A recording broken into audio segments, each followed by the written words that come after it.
আসসালামু আলাইকুম বন্ধুরা, আশা করি সবাই ভালো আছেন। আপনাদের দয়ায় আমিও ভালো আছি। তো যারা মুরগি পালন করেন তাদের অনেকেরই একটা সমস্যা থাকে, মুরগি ডিমে আসে এবং ডিম পাড়ে, কিন্তু ডিমটা আকারে খুব ছোট হচ্ছে বা ডিমটা বাঁকা হচ্ছে বা ডিমটা কম পাড়তেছে। তো এই ধরনের সমস্যা যাদের রয়েছে মুরগির, তারা এই ভিডিওটা দেখুন, ইনশাআল্লাহ 100% উপকৃত হবেন। তো তার আগে আমি বলে নিই, যারা ইউটিউব থেকে ভিডিওটা দেখতেছেন তারা অবশ্যই আমার ইউটিউব চ্যানেলটা সাবস্ক্রাইব করে সাথে থাকবেন এই ধরনের ভিডিও পেতে। আর যারা ফেসবুক পেজ থেকে দেখতেছেন তারা আমার ফেসবুক পেজটা ফলো দিয়ে সাথে থাকবেন। আর যদি আপনাদের কিছু জানার থাকে তারা অবশ্যই আমাকে কমেন্ট বক্সে কমেন্ট করবেন।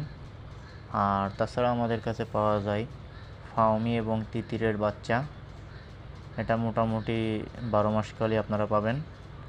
1 মাস বয়সীর বাচ্চা ভ্যাকসিন করা বা তার থেকে কম বয়সের বাচ্চাও আপনারা নিতে পারেন। তো চলুন চলে যাই মূল আলোচনায়।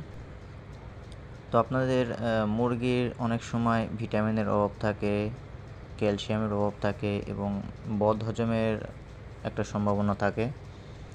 তো এই সমস্ত বিষয় নিয়ে কিন্তু আমি এই আলোচনাটা করব ইনশাল্লাহ। পুরোটা ভিডিও আপনারা ধৈর্য সহকারে দেখবেন, এতে করে আপনাদেরই উপকার হবে। আমি দেখুন আমার শরীরে এখন জ্বর আছে, তারপরেও আমি আপনাদের জন্য একটা ভিডিও বানাচ্ছি, কেননা অনেক দিন ভিডিও দেওয়া হয় না। এই AD3টা আপনারা গরমের দিনে 3 বা 4 লিটার পানিতে 1 ml দিবেন, তাও যখন বিকাল হবে তারপর থেকে রাত 10টা পর্যন্ত এটা চলবে। তো আর যদি পারেন সকালের দিকে যখন আবহাওয়া ঠান্ডা থাকে তখন দিবেন। আর এটা আপনি একটানা 5 দিনের মতো খাওয়াবেন। একটানা 5 দিনের মতো খাওয়ানোর পরে আপনার ওই মাসের ভিতরে যদি আপনি এটা না খাওয়ান তাতে সমস্যা নেই। তো এটা খাওয়ালেও আপনার কি হয়, ডিমের সাইজটা একটু বড় বড় চলে আসে এবং ডিমের আকার আকৃতি যদি আঁকাবাঁকা থাকে মোটামুটিভাবে এটা দিয়ে কন্ট্রোলে আনা সম্ভব। তবে আরও ওষুধ আছে। দেখা গেল যে আপনার মুরগির ভিটামিন ঠিক আছে কিন্তু শরীরে ক্যালসিয়াম নেই, তখন কিন্তু উল্টাপাল্টা ডিম পারবে, চাইমো ডিম পারবে।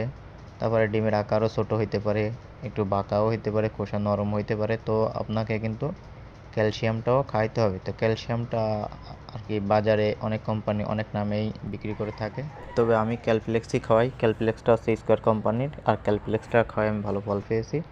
ক্যালপ্লেক্সটা হচ্ছে অনেক পুরনো ওষুধ, আর এই ওষুধটা মোটামুটি সব খামারই ক্যালসিয়ামের যখন কথা আসে তখন এই ক্যালপ্লেক্সটার কথাই আসে। তো আপনাদের ইচ্ছা, আপনারা যে কোনো ক্যালসিয়ামই খাওয়াইতে পারেন, যে কোনো ক্যালসিয়ামের ওষুধ আপনার আশেপাশে দোকানে যেটা সবসময় পাওয়া যায় আপনি সেটাই খাওয়াইতে পারেন, সমস্যা নেই। আর এই ওষুধগুলো ক্যালপ্লেক্সটা আপনি দিবেন গরমের দিনে 2 থেকে আড়াই মিলি 1 লিটার পানিতে, আর শীতের দিনে একটু বাড়ায় দিতে পারেন।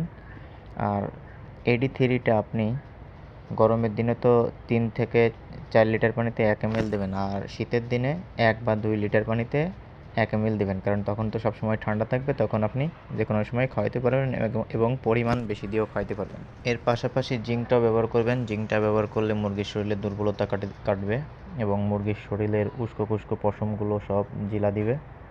তারপরে মুরগির খাদ্য রুচি বেড়ে আসবে, আর রুচিটা বেড়ে আসলে মুরগি বড় ডিম পাড়বে এবং মুরগির ডিম পাড়ার হারটা বৃদ্ধি পাবে।